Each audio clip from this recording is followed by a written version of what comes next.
इसको महागठबंधन और बिहार गवर्नमेंट का जो परिस्थिति है आज के दरमियान में 8-9 महीने का जो एक गठबंधन सरकार बनी है, बहुत दुर्भाग्य है हमारा कि मैं बिहार राज्य में वास करता हूँ। अभी मैं दरभंगा स्टेशन पे जाता हूँ और ठीक 10 साल पहले दरभंगा स्टेशन का आकलन करता हूँ तो आकाश जमीन का अंतर नजर आता है। 5 वर्ष से मैं दिहाड़ी मजदूर के समान 1000 रुपए रोज पे खट रहा हूँ। MSc PhD हूँ मैं, और आपको बता के मुझे दुख हो रहा है क्योंकि लोग सुनेंगे तो हंसेंगे।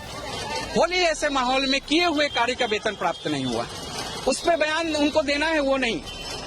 नीतीश जी सुशासन का चेहरा लगा के शिक्षा को सुदृढ़ करने के लिए जहां तहां स्कूल खोल दिए बिना फील्ड का, बेंच डेस्क दे दिए। लेकिन आप ईमानदारी से देखिए तो 11वीं 12वीं का 18 के बाद रिजल्ट क्या था और हमारे गेस्ट टीचर आने के बाद रिजल्ट क्या हुआ है, उसके बावजूद भी हमको एक शिक्षक का दर्जा नहीं मिल रहा है। नीतीश कुमार, देखिए नीतीश कुमार का जो ग्राफ है वो अच्छे एक चीफ मिनिस्टर बने बिहार के, लेकिन बाद में हमको लगता है ज्यों-ज्यों वो होते जा रहे हैं उस हिसाब से उनका ग्राफ बहुत कम हो गया है। अब वो यदि आप इंटेलेक्चुअल की भाषा में कहें तो वो सेनाइल टाइगर हो चुके हैं, नकदंत विहीन बाघ। जो जैसे गुदरी का सांड होता है ना, वो रास्ता रोकता है, उससे गाय कोई बाहर नहीं जा सकता है, लेकिन उसका रास्ता रोके खड़ा रहता है। लगभग जो है एक वैकेंसी निकलता है, फाइनली उसको कोर्ट के द्वारा न्यायालय का हस्तक्षेप होता है, तो बेरोजगारी की स्थिति एकदम चरम पर है। नीतीश कुमार जी जो लड़ाई लड़े थे बिहार के लोगों के लिए कि हमको जंगल राज से मुक्ति चाहिए, रिटर्न वो फिर से जंगल राज में चलेगा। फिर से मतलब जिनको वो जेल भेजे थे लालू प्रसाद यादव को, उन्हीं का देन है जो लालू प्रसाद जेल गए, उन्हीं का देन है जो घोटाला उजागर हुआ, और फिर से वो फिर उसी के चक्कर में चले गए, फिर से जंगल राज 2, 3, 4 बनाने के चक्कर में लगे हुए। कहते हैं मिथिला के विकास के बिना बिहार का विकास संभव नहीं है, और बिहार का जब विकास होगा तब देश तरक्की की राह पे चलेगा। और जब विकास की बात होगी तो सरकार के काम काजों का लेखा जोखा भी होगा। और इसी आने वाले वर्ष में चुनाव होने हैं, तो हम जनता की अदालत में और जनता से चल के पूछेंगे कि क्या सोचते हैं वो 2024 को लेकर के। और हम आपको बता दें, पहले तो आप तस्वीरें देखिए कि हम इस वक्त जो है दरभंगा टावर पे हैं, और ये दरभंगा टावर जो है वो हार्ट ऑफ दरभंगा बोला जाता है, यानी कि जो दरभंगा का दिल है वो इस टावर को बोला जाता है। और यहाँ की खास बात ये है कि यहाँ एक चारों तरफ बाजार है, और इस बाजार में दरभंगा जिले के सभी कोने से लोग यहाँ आते हैं। शायद इसी कारण इसे दरभंगा का दिल कहा जाता है। और यहाँ छोटे बड़े फुटपाथ के दुकान से लेके ब्रांडेड कंपनियों तक के सामान मिल जाएंगे। और हम यहाँ पर जो लोग आते हैं शाम में कुछ वक्त गुजारने के लिए भी बाजार में, तो कुछ लोगों से बात करने का प्रयास करेंगे कि आखिर वो क्या सोचते हैं, क्या चाहते हैं। ये बताइए कि क्या नाम है आपका? मेरा नाम मनीष कुमार है। मनीष जी, कहाँ के रहने वाले और यहाँ आप किस काम से आए हैं, ये बताइए। मैं एक्चुअली शाम का समय कुछ सामान भी लेना था, तो दरभंगा टावर पे आया। एक्चुअली यहाँ आने से होता क्या है कि सारा जो भी जरूरत का सामान है वो उपलब्ध मिल जाता है, इजी वे में मिल जाता है, इसलिए भी आया हूँ। मनीष जी, ये बताइए कि अभी तो चुनाव में, लोकसभा चुनाव में कुछ वक्त है, 2024 में चुनाव होने वाले हैं, तो 2 टर्म पूरे करने जा रहे हैं मोदी सरकार। तो आपको क्या लगता है कि सरकार सही काम कर रही है, आप संतुष्ट हैं, या सरकार में नहीं बदलाव होना चाहिए, दूसरे को मौका मिलना चाहिए, महागठबंधन क्या कोई चुनौती दे सकती है? तो सरकार का और जो यहाँ के दरभंगा के सांसद हैं उनके क्रियाकलाप को आप किस रूप में देखते हैं? देखिए, आप आज तक चैनल से हैं, बड़ा अच्छा लग रहा है कि आप लोग ने इस ढंग का एक प्रकार से मुद्दा को बना के आम जन का भावना लेना चाहते हैं। पहली बात तो ये है कि मोदी सरकार माने बीजेपी गवर्नमेंट का जितना अच्छा कार्यकाल रहा है विगत 8-9 वर्षों में, मेरे दृष्टिकोण में, वो चाहे अंतर्राष्ट्रीय स्तर पर आकलन की जाए, चाहे राज्य स्तर या देश स्तर पे, बहुत ही परफेक्ट काम रहा है। इसको महागठबंधन और बिहार गवर्नमेंट का जो परिस्थिति है आज के दरमियान में 8-9 महीने का जो एक गठबंधन सरकार बनी है, बहुत दुर्भाग्य है हमारा कि मैं बिहार राज्य में वास करता हूँ। इसके अलावा मैं क्या कह सकता हूँ आपको, और कोई सानी नहीं है, कोई मोदी सरकार के परतर में कोई काम कर ही नहीं सकता है, और ना ही उनको कोई लोग उनके प्रतिस्पर्धा में आ सकता है। ये तो मैं इतना जरूर कहूँगा। आप लोग तो पत्रकार हैं, आप लोग तो समझते हैं अंतर्राष्ट्रीय व्यवस्था का G20 सम्मेलन भारत में होने जा रही है। मैं कभी सोच भी नहीं सकता था, आज ड्यू टू मोदी ऐसा हो रहा है। ये हमारे भारतवर्ष के वासी होने के नाते गौरव का पल है। आप देखिए ना, उस मोदी को जो अमेरिका प्रतिबंधित की हुई थी, उस मोदी का राष्ट्रपति उसके पीछे पीछे आता है अपनी गुफ्तगू करने के लिए। ये बहुत बड़ा चीज है, इसको समझना पड़ेगा। सवाल ये भी है ना कि दरभंगा को क्या मिला सरकार से, फिर यहाँ के सांसद दरभंगा को क्या मिला? बिल्कुल बिल्कुल आपका वाजिब प्रश्न है। पहला बात तो ये है कि दरभंगा को एक ऐसा चीज मिला जो आम सरोकार की बात है, वो एम्स है। वो इसी गवर्नमेंट का अनाउंसमेंट था। दुर्भाग्य है कि उस एम्स पे अब बिहार सरकार है वो राजनीति में लगी हुई है। करोड़ों रुपया का मट्टीकरण और बहुत सारा काम हो चुका था। अब देख लीजिए कि महागठबंधन का जो सरकार है अपनी राजनीति, गंदी राजनीति का रोटी सेकने के लिए उस एम्स को इधर से उधर करके अल्टीमेट कई वर्षों आगे ले जाने का प्लान है उनका। महरूम कौन रहेगा? आम जनता। दरभंगा को मिलता हुआ होने के बावजूद कुछ भी नहीं मिला। यहाँ के सांसद का जो बात है, सांसद महोदय आज के डेट में जो दरभंगा के लिए कर सकते थे वो लगभग किए हैं, हमारे दृष्टिकोण में किए हैं। दरभंगा में सोच ही नहीं सकते थे कि डबल रेल ये लाइन होने के बाद भारत के किसी कोना में जाने के लिए ट्रेन उपलब्ध है। एक सांसद का देन है। अभी डीएमसीएच अभी आप जाके देख लीजिए और उसके दृष्टिकोण में एम्स की व्यवस्था को देख लीजिए। मैं सांसद महोदय को दूंगा। अभी मैं दरभंगा स्टेशन पे जाता हूँ और ठीक 10 साल पहले दरभंगा स्टेशन का आकलन करता हूँ तो आकाश जमीन का अंतर नजर आता है। तो मैं पार्टी में नहीं जाऊंगा, लेकिन एज ए सांसद अगर मैं देखता हूँ तो मुझे लगता है कि पिछले सांसद के हिसाब से अच्छा ही काम किया। ये बताइए कि आप करते क्या, किसी राजनीति से जुड़े हुए? मैं तो बहुत दुखी हूँ बिहार सरकार के क्रियाकलाप से। अभी आप 2 दिन पहले, आप तो पत्रकार हैं, आप सदन का सब चीज समझते बूझते होंगे। कल मैं एक सदन में शिक्षा मंत्री का बयान देख रहा था। मैं दुखी हूँ। जिस शिक्षा मंत्री को यहाँ के शिक्षा व्यवस्था को सुदृढ़ करना चाहिए। मैं एक +2 गेस्ट टीचर हूँ। 5 वर्ष से मैं दिहाड़ी मजदूर के समान 1000 रुपए रोज पे खट रहा हूँ। MSc PhD हूँ मैं। और आपको बता के मुझे दुख हो रहा है क्योंकि लोग सुनेंगे तो हंसेंगे। होली ऐसे माहौल में किए हुए कार्य का वेतन प्राप्त नहीं हुआ, उस पर बयान उनको देना है वो नहीं। नीतीश जी सुशासन का चेहरा लगा के शिक्षा को सुदृढ़ करने के लिए जहां तहां स्कूल खोल दिए, बिना फील्ड का बेंच डेस्क दे दिए। लेकिन आप ईमानदारी से देखिए तो 11वीं 12वीं का 18 के बाद रिजल्ट क्या था और हमारे गेस्ट टीचर आने के बाद रिजल्ट क्या हुआ है, उसके बावजूद भी हमको एक शिक्षक का दर्जा नहीं मिल रहा है। मैं मांग करूंगा आपके माध्यम से, महोदय 1 मिनट मेरी बात सुन ली जाए। मांग करूंगा आपके माध्यम से कि आप सुशासन बाबू अपनी महत्वाकांक्षी के लिए जो राजनीति करना है करिए, आम जनता को मत पेरिए। क्या नाम बताया? मेरा नाम मनीष कुमार। तो ये मनीष कुमार थे जिन्होंने बताया कि कैसे वो जो सांसद के काम से भी कहीं न कहीं संतुष्ट है और जो नरेंद्र मोदी है उनके भी काम से संतुष्ट है। हम दूसरे स्टॉल पर भी जा रहे हैं। देखिए यहाँ भी कुछ लोग आए हुए हैं। हम इन दुकानदार से ही बात करना चाहेंगे और यहाँ एक ग्राहक है, उनसे भी बात करना चाहते हैं। पहले ये बताइए वहाँ से क्या नाम हुआ आपका? मेरा नाम मुकेश कुमार झा है।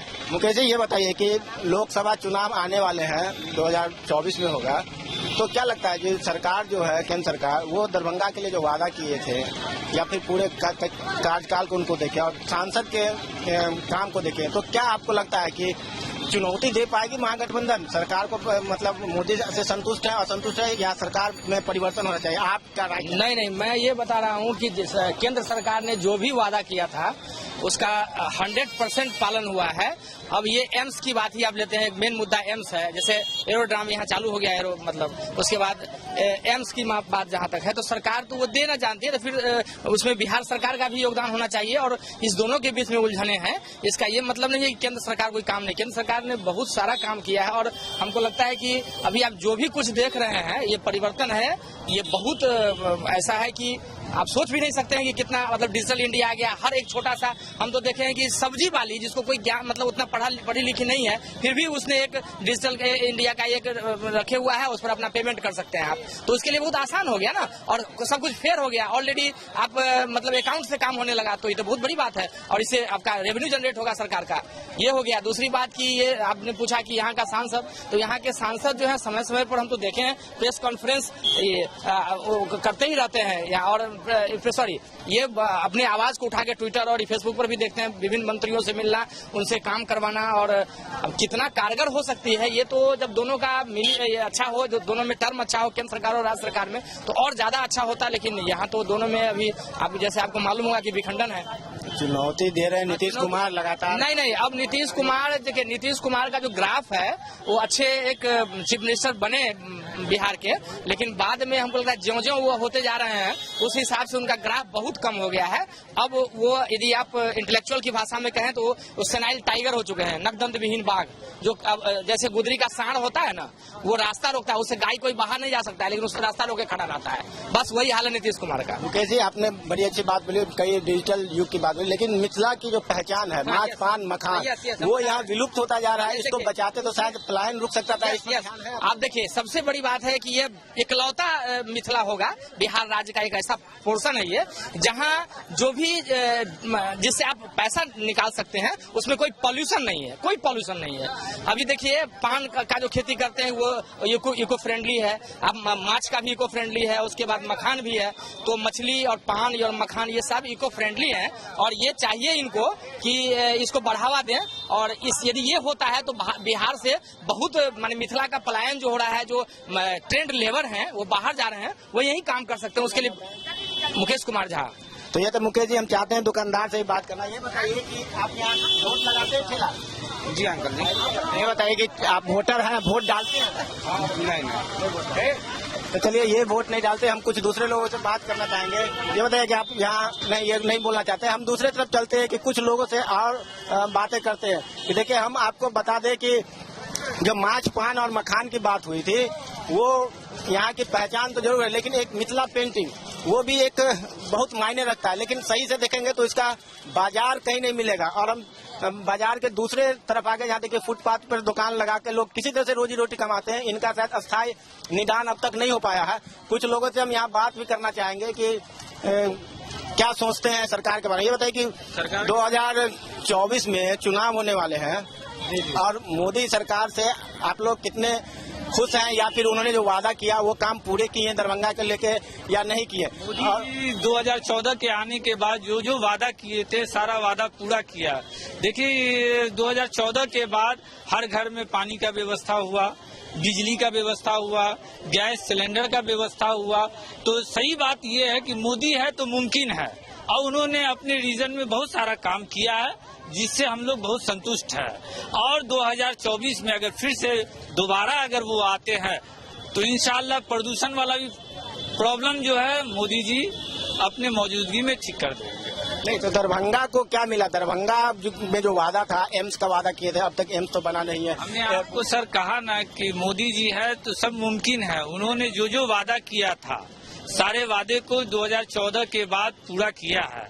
2024 में आने के बाद या आने से पहले कुछ चीज जो दरभंगा में कमी है, एम्स जैसे, मोदी जी जब पहली बार 2014 के बाद आए थे तो उन्होंने कहा था कि दरभंगा में एम्स देंगे, और एम्स यहाँ चालू भी हो गया है, काम चालू है। मोदी जी रहेंगे जब तक, मोदी जी 2024 में अगर आ जाते हैं तो और जो भी वादा बचा हुआ है सारा पूरा करेंगे। हमको तो मोदी जी के काम से संतुष्ट हैं, इसलिए कि उन्होंने अपने 2014 से पहले कांग्रेस का सरकार भी देखा, जिसमें वादा बहुत हुआ मगर काम कुछ नहीं। आज देख लीजिए, हर जगह रोड नाला बेहतरीन बना हुआ है पूरे भारत में, हर गरीब के पास गैस सिलेंडर है, हर घर में बिजली है। और देखिए यूपी हो, गुजरात हो, कहीं कोई दंगा फसाद नहीं, तो मोदी जी रहेंगे, फिर 2024 में आएंगे। क्या नाम है? नियाज अहमद। तो ये तो न्याज जी, हमारे साथ कुछ और लोग हैं। ये बताइए कि 24 में चुनाव आने को है, तो क्या लगता है कि मोदी जी ने जो वादा किया था वो पूरा किया है, या फिर नहीं बदलाव की स्थिति आप देख रहे हैं? क्या होना चाहिए दरभंगा के ख्याल से? दरभंगा के बारे में अगर बात की जाए तो यहाँ एम्स का जो है अभी तक हम लोग देख रहे हैं कि वो बार बार जो है स्थगित हो रहा है, यहाँ नहीं बनेगा वहाँ बनेगा। फिर तीसरी जगह जो है अभी प्रस्तावित किया गया है। जल्दी में एयरपोर्ट की भी व्यवस्था हुई है पिछले चुनाव से पहले जो है। तो लेकिन ये सारी चीज है, लेकिन लेट लतीफी चीज का जो है ये मामला, जैसे भी पूर्व के भी सरकारों में जैसा दिख रहा था, वो भी अभी परिलक्षित हो रहा है। दूसरा है कि जितनी अपेक्षाएं थी तो बहुत सारी अपेक्षाओं को तो पूरा किया है, लेकिन अभी जो जन जन की समस्या है, हर घर की समस्या है, बेरोजगारी लगभग जो है एक वैकेंसी निकलता है, फाइनली उसको कोर्ट के द्वारा न्यायालय का हस्तक्षेप होता है। तो बेरोजगारी की स्थिति एकदम चरम पर है और उस बारे में कोई ठोस जो है सरकार की तरफ से, दोनों बारे में महंगाई का भी मुद्दा जो है अभी बहुत ज्यादा जो है महंगाई है। गरीब आदमी को जो है मान लिया कि अभी कोरोना के टाइम से वो अनाज वगैरह जो है दिया जा रहा है, लेकिन उतने से चल पाना संभव नहीं है और किसी का घर चल पाना, कोई भी आदमी बेरोजगार रहेगा। तो सबसे बड़ा मुद्दा इस चुनाव में मेरे हिसाब से बेरोजगारी होने वाला है और उसके लिए कुछ ठोस कदम सरकार को उठाने पड़ेंगे। तो क्या लगता है कि आपके हिसाब से सरकार को मौका फिर मिलना चाहिए तीसरी बार, या फिर बदलाव की आप संकेत दे रहे हैं, क्या होना चाहिए? नहीं, ये दो मुद्दे ऐसे हैं जिनके ऊपर जो है ये कहा जाएगा कि लोग अब दूसरी तरफ भी जो है आशान्वित हो रहे हैं। तो शायद मेरा ये कहना है कि पिछला 2 चुनाव मोदी जी ने जो लड़ा वो उतना टफ नहीं था, क्योंकि लोगों ने भी एक मौका दिया और वो देखना चाह रहे थे। लेकिन आने वाला चुनाव ये ज्यादा जो है दोनों चुनाव से ज्यादा टफ होगा, उनको ज्यादा परिश्रम करना पड़ेगा और विपक्ष हो सकता है कि इस बार थोड़ा सा मजबूत भूमिका में रहे। इरफान ये बताइए साहब कि 2024 में चुनाव होने वाले हैं, हालांकि एक वर्ष की बाकी है, तो क्या लगता है कि मोदी सरकार आपकी नज़र में जो वादा किया वो काम सही किया, आप संतुष्ट है, असंतुष्ट है या नहीं, सरकार को बदल देना चाहिए? और सांसद दरभंगा के सांसद है, उसके क्रियाकलाप को किस रूप में देखते हैं? देखिए, जहाँ तक समझ में आ रहा, देश का कोई भी राजधानी से राजधानी जाने के लिए मेरे ख्याल से अब सड़क का दिक्कत नहीं है। बिहार में पहले बिजली नहीं रहती थी, अब यहाँ भी बिजली पूरा मात्रा में उपलब्ध है। सड़क जहाँ तक समझ में आ रहा, सड़क भी पूरा है। सरकार बदलने का हमको लगता है कोई जरूरत नहीं है।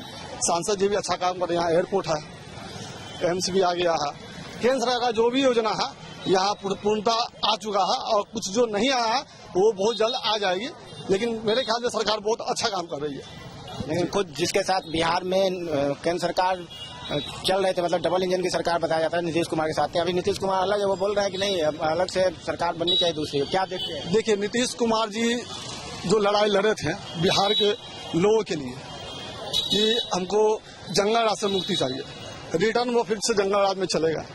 फिर से मतलब जिनको वो जेल भेजे थे लालू प्रसाद यादव को, उन्हीं का देन है जो लालू प्रसाद जेल गए, उन्हीं का देन है जो घोटाला उजागर हुआ और फिर उसी के चक्कर में चले गए, फिर से जंगल राज 2, 3, 4 बनाने के चक्कर में लगे हुए। ऐसा नहीं होना चाहिए। नीतीश कुमार का यह कदम जो 100% गलत है। क्या नाम है आपका? दुर्गेश पटेल। तो ये तो दुर्गेश प्रसाद, ये बताइए कि दरभंगा में जो है मिथिलांचल की पहचान है, बोलते हैं माछ, पान, मखान, मिथिला पेंटिंग जो पूरे देश दुनिया में जाना जाता है, अब वो सिमट करके मधुबनी पेंटिंग के रूप में आ गया, यानी कि सिर्फ मधुबनी जिला का वो पेंटिंग बताया जा रहा है। तो लगता नहीं कि जो उसको एक विस्तार मिलना चाहिए, ये 3-4 चीज जो है वो पलायन को रोक सकता है। सरकार इतने वर्षों से है, आजादी के बाद से, कभी इस पर ध्यान दिया गया आपको लगता है? नहीं, ऐसा कोई यहाँ बिहार के लिए कोई ध्यान नहीं दिया रहा। बिहार में सिर्फ जितने भी नेता आते हैं सिर्फ अपना खाने का सोचता है, चाहे किसी पार्टी का। यहाँ सिर्फ यही हो रहा है कि किस तरह बिहार सरकार से कोई उम्मीद नहीं कर सकते हैं। बिहार सरकार से आप कोई उम्मीद नहीं कर, सिर्फ यहाँ पर लूट खसोट, चोरी, बेईमानी। अब सोचिए ना, रामदलित मानस पर बोलते हैं शिक्षा मंत्री, अपनी शिक्षा का पहले देखिए ना, स्कूल का क्या हाल है, शौचालय में नहीं है, गेट है तो मतलब कि शौचालय का सही स्थिति नहीं है, गेट टूटा हुआ है, बेंच पढ़ने के लिए बच्चों को नहीं है। ठीक है, हम केंद्र सरकार की बात बोल रहे हैं, 2024 चुनाव को लेकर बोल रहे हैं कि तो जो मोदी सरकार 2 टर्म पूरे करने जा रहे हैं, अब 24 में अगर इलेक्शन होता है तो तीसरे फेज का चुनाव होगा उनके लिए। तो क्या मोदी सरकार ने जो वादा किया था देश के लिए और दरभंगा के लिए वो पूरा हुआ या फिर नहीं, उसमें कमी है? आप लोग क्या चाहते हैं कि सरकार आवे या फिर नहीं, सरकार की विदाई होनी चाहिए, दूसरा कोई विकल्प तलाशना चाहिए? सरकार तो यही रहनी चाहिए, क्योंकि इससे हम लोग का अदर कंट्री में भी हम लोग का बहुत नाम हुआ है। प्लस आप देख लीजिए कि जवान सब जितने भी हमारे हैं बॉर्डर पर जो भी है उन्हें पूरा खुला छूट दे दिया गया है कि आप कोई भी काम कीजिए, आप निश्चिंत हैं, गोली मारिए। जो अगर कोई बाहर की गतिविधि होती है तो उनको पूरा फ्री कर दिया है। कांग्रेस का वाला राज नहीं है कि जो है भैया पहले पूछो वहाँ से तब काम होगा, यहाँ वो बात नहीं है। यहाँ खुला छूट दे दिया गया है कि आप काम करो बढ़िया से। हम लोग को देश के बाहर से भी काम करना है और देश को मजबूत करके चलना है, क्योंकि हमारे देख रहे हैं इनके क्षेत्र में पहले देखते थे कि हमेशा बोलता था कि कोई बैग को छुएगा नहीं, बम होगा, फलाना हो, ठिकाना होगा। ये कभी खबर सुनते हैं? ये खबर नहीं सुनिएगा। पहले था, अब बंद हो गया ये सब। मोदी राज में कम से कम इतना तो जरूर है और हर आदमी सुरक्षित महसूस कर रहा है, ऐसा कुछ नहीं है। लेकिन विपक्ष तो लगातार महंगाई विपक्ष को क्या है सर, महंगाई आप सोचिए, महंगाई कब नहीं था? महंगाई बढ़ा है तो कमाई भी तो बढ़ा है सबका सर। देख लीजिए, कोई भी चीज को देख लीजिए, अगर रिक्शा वाला यहाँ से कहीं दूर जाता था पहले तो 2 रुपये 5 में चला जाता था, 20 पैसे कम नहीं लेता है। किस कहाँ जाइए, हर सामान को देख लीजिए आप, महंगाई बढ़ा है तो कमाई बढ़ा है, दोनों चीज बढ़ा। पंकज कुमार। देखिए, कुछ बुजुर्ग महिलाएं भी हैं, हम उनसे बात करने का। ये बताइए कि चुनाव आने वाला है 2024 में, तो क्या देख रहे हैं, मोदी सरकार ठीक काम किए नहीं? सुनियो ना सर, हम यहाँ के नहीं छी, हम जनकपुर के छी, कुटमैता में आयल छी, बियाह में रात आयल छलिए 13 तारीख के। तो ठीक है, ये बाहर की है, हमारे पड़ोसी जगह की है। तो आप लोगों ने सुना कि कैसे कैसे लोगों ने अपने अपने प्रतिक्रिया दी है, लेकिन सवाल यही है कि देखना होगा कि जो चुनाव 2024 में आने वाले हैं, क्या लोगों का मन मिजाज यही रहता है या फिर मन मिजाज समय के साथ बदलता भी है, और दरभंगा की जीत में आखिर किसका डंका बजता है। प्रहलाद कुमार, बिहार तक, दरभंगा।